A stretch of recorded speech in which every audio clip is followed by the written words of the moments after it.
Hey guys, it's Ryan with AVL, and I'm going to show you how to set the home position on your E-Lift.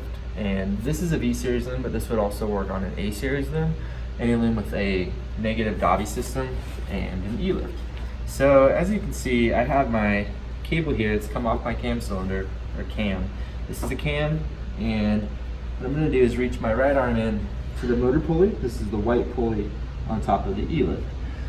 And what we're going to do is we want to make sure that this is set with the right tension and that this slide plate is in the correct place to make sure that we're going to be selecting the harnesses every time. So if you're having issues with these last few harnesses not getting selected, this slide plate may not be coming up all the way. So if it's too far down, it could be causing issues. So what we're going to do is, with the E-Lift off, go ahead and make sure your slide plate is all the way to the top.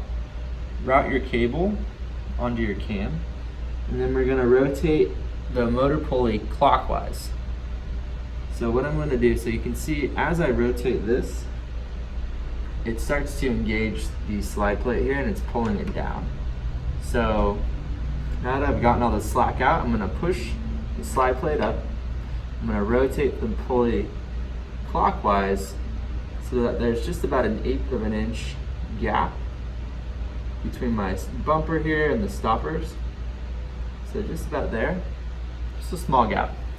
And then I'm gonna take my hand off and turn the E-Lift on. Make sure the gap stays there, because sometimes it'll slide up.